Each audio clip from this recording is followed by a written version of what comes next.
अच्छा जी, अब्दुल रज़ाक भाई हमारे साथ मौजूद हैं और उनसे ज़रा बात करते हैं, समझने की कोशिश करते हैं। खैर बहुत से लोगों की राय ये है कि वो कैच था भी। अच्छा जी, अब्दुल रज़ाक साहब प्लीज़ हमें बताइएगा, सबसे पहले तो हम तो बड़े अफसरदा हैं, लेकिन सीम्स लाइक कि सकलैन भाई कह रहे थे कि हम अगर इंडिविजुअल इनिंग बाय इनिंग देखें तो हमने तो ठीक ही क्रिकेट खेली है, तो हम क्या अफसरदा हों ना हों?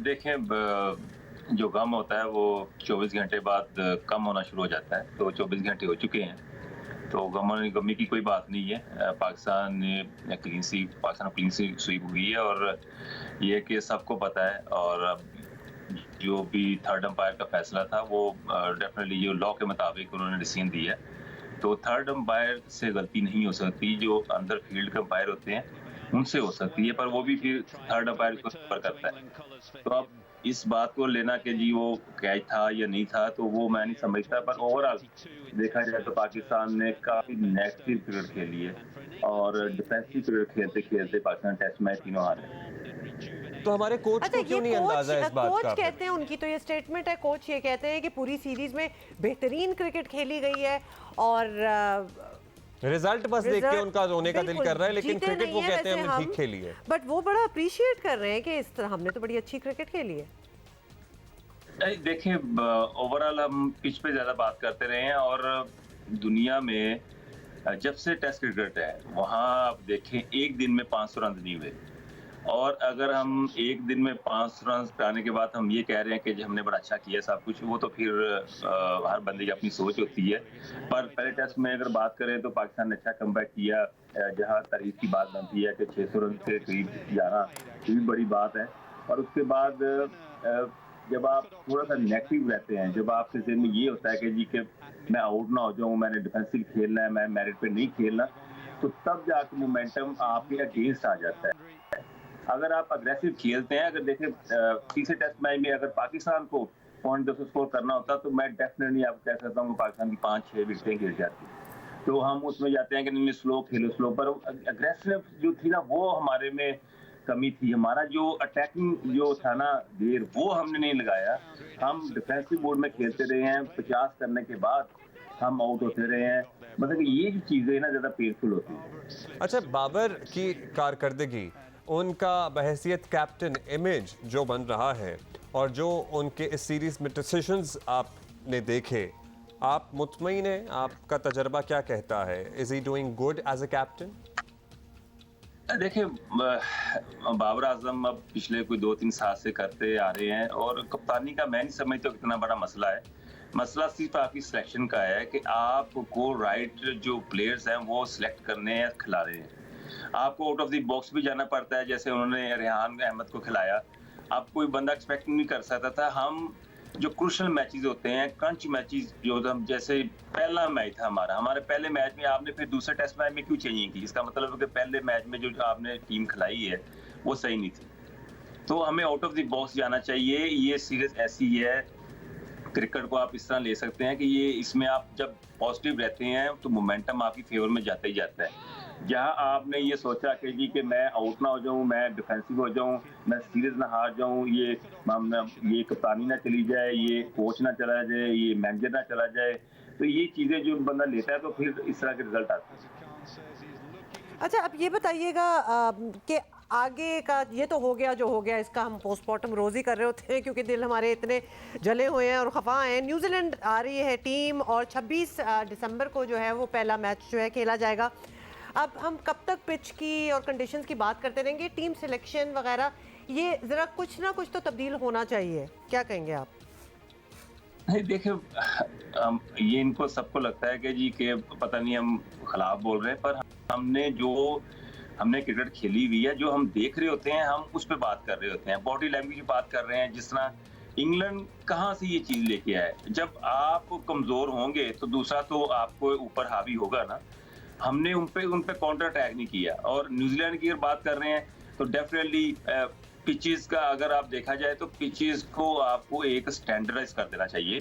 पिच पे थोड़ा ग्रास भी होना चाहिए और थोड़ा बॉल्स भी होना चाहिए। इससे आपको फेवर मिलती है। पाकिस्तान में इतने बॉलर्स हैं कि वो ग्रासी विकेट भी बॉल कर सकते हैं, बट इस पिचों पे अगर न्यूजीलैंड की टीम आएगी डेफिनेटली आपको एज मिलेगा।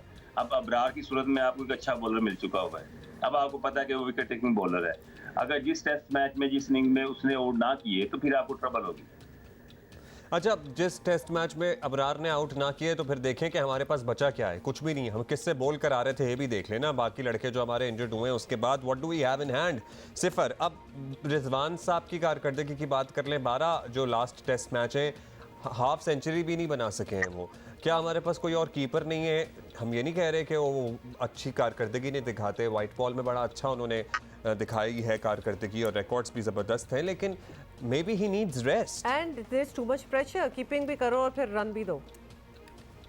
देखिए, हमें सिर्फ एक काम करना है, हमें अपनी सोच को चेंज करना है और थोड़ा पॉजिटिव रखना है। अब तीसरे टेस्ट मैच में सरफराज को मौका मिलना चाहिए था, वो डिजर्व करता था। और जैसे उन्होंने रेहान अहमद को खिला दिया तो पाकिस्तान के पास ऑप्शन थी, आप फहीम अशरफ की जगह खिला सकते थे। अगर उसको बॉलिंग नहीं करानी थी तो आप एक प्रॉपर बैट्समैन की तरफ जा सकते। जैसे इंग्लैंड ने अब उन्होंने भी 2 विकेट कीपर खिलाए थे, तो इसमें कोई फर्क नहीं पड़ता।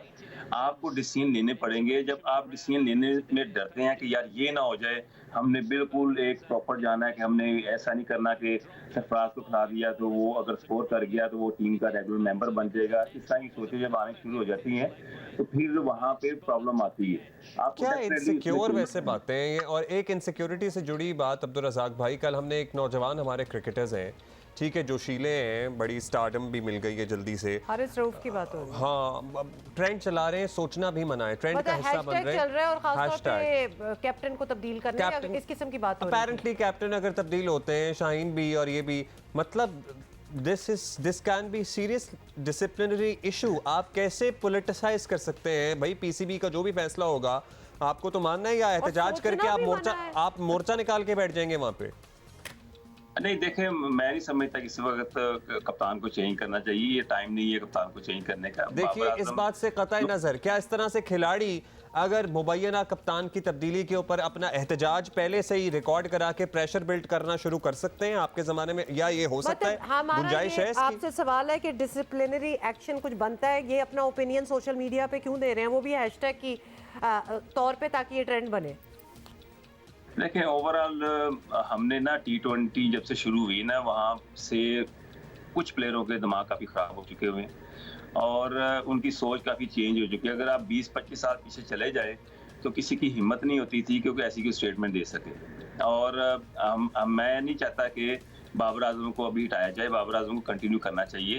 पर ये इस तरह के ट्वीट करना या इस तरह मीडिया में बोलना कि जी कि वो ये है वो है, वो ठीक है, इनका नहीं बनता। प्लेयर का अपना काम है कि परफॉर्मेंस देना, अपने आप को फिट रखना, अपने आप को अवेलेबल करना। अब टेस्ट मैच ही चल रहे हैं, वहाँ पे PCL की ड्राफ्टिंग भी चल रही है, T20 के भी अभी आने वाली है, तो ज़्यादा फोकस तो फिर प्लेयर का वहीं पे होगा।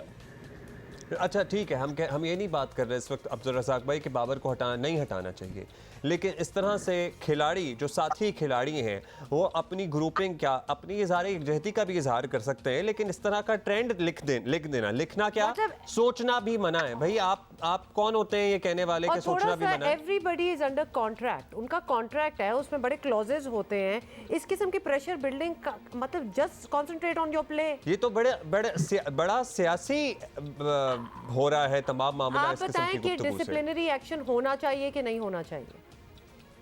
देखिए, ये जो सारी चीज़ें हैं ये आपकी ऊपर मैनेजमेंट से आती हैं और मैनेजमेंट को ही इस चीज़ को हैंडल करना चाहिए। इतनी अथॉरिटी उन्होंने दी हुई है प्लेयर्स को कि वो इस तरह की चीज़ कर सकते हैं, तो उन्होंने की है। आपके पास राइट्स है, आप जैसा चाहें आप प्लेयर को यूज़ कर सकते हैं। आपके जब सेंटर कॉन्ट्रैक्ट में आती है तो सारे क्लॉज लिखे होते हैं, सारा कुछ। आप वहाँ से चीज़ें आपको मिलती हैं तो फिर आके प्लेयर आगे इस तरह की चीज़ करता है ना। तो मैं नहीं समझता कि प्लेयर में इतनी सोच है कि वो इस तरह का बयान दे सके। ये हो सकता है कि मैनेजमेंट की तरफ से या ऊपर बोर्ड की तरफ से किसी ने इनको कहा हो कि आप इस तरह की मैनेजमेंट ये स्टेटमेंट दे दें। कमाल है वैसे। दैट वुड बी, ये थोड़ी सी अजीब सी बात अच्छा लगे वैसे अगर अब्दुल ये रज़ाक literally भाई ऊपर से आपको किसी क्या ने लग कहा रहा है, हम क्योंकि अक्सर अभी ये जो एक और सिलेक्शन थी इसी में कि जी दोस्ती वोस्ती पे ज़रा आ जाते हैं लड़के, बड़ी मुश्किल से, और यही फ़ख्र किया जाता था कि इतनी अच्छी हमारी जो टीम की कारकर्दगी हो गई थी, सियासत से पाक कर दिया है। अब दोबारा से ग्रुप बंदियाँ, दोस्तियाँ, फेवरेटिज़म, नॉट फेवरेटिज़म, ये इसका एलिमेंट आप देख रहे हैं कि टीम में मौजूद है? देखिए ये कोई बुरी बात भी नहीं है, पर ये एज लॉन्ग मतलब साथ रहेंगे तो दोस्ती भी होगी, जाहिर है, नेचुरल है। नहीं, मैं समझता हूँ जो कप्तान होता है उसकी सोच सबके लिए एक जैसी होनी चाहिए। अगर उसके पास 16 लड़के हैं तो वो सबको एक जैसा उसके सोचना चाहिए। अगर आपके पास 30 लड़के हैं तो सब प्लेयरों के लिए आपकी एक सोच होनी चाहिए। आप जैसे हम मुसलमान हैं, हमें हमारी नीयत का तो फर्क पड़ता ही पड़ता है। जैसी हमारी सोच होगी तो फिर वैसे रिजल्ट आने शुरू हो जाते हैं। अब देखिए पहले टेस्ट से अगर बात करते हैं, दूसरे में देखते हैं तो दोनों टेस्ट में ही पाकिस्तान ऑलमोस्ट जीत सकता था। तो वो मोमेंटम नहीं आपकी फेवर में आया, इंग्लैंड की फेवर में चला गया, क्योंकि उनके बेन स्टोक जो थे वो उन्होंने ऐसे डिसीजन लिए हैं टीम के लिए, ऐसे डिसीजन लिए हैं कि जिससे प्लेयर को एक दिल करता है कि यार कि ये जो कैप्टन है बड़ा फेयर है, ये हमें आउट ऑफ द बॉक्स जाके भी हमें डिसीजन लेता है। तो उसने जहां जरूरत नहीं पड़ी अपनी बॉलिंग करने की, उसने अपनी बॉलिंग नहीं की। जहां उसे बैटिंग करने की जरूरत नहीं पड़ी, अब उसका जब रन आउट हुआ है तो उसने जब रन आउट के बाद उसने अपने प्लेयर को, ब्रूस को उसने थम्स अप किया कि कोई बात नहीं, अगर मैं रन आउट हो गया ठीक है, आपकी गलती या मेरी गलती थी, कोई ऐसी बात नहीं। तो ये चीजें जो होती है ना बड़ी फेवर में जाती हैं। इस तरह हम सबको ये करना पड़ेगा, एक सोच रखनी पड़ेगी सबके लिए और डिस्कस करना चाहिए, और हर प्लेयर जो है वो एक जैसा होना चाहिए। शुक्रिया वैसे आपका। ब्रुक्स ने सेंचुरी स्कोर की थी इसी पे, जिसी मैच की जिसकी आप बात करें। अब्दुल रज़ाक, बहुत बहुत शुक्रिया।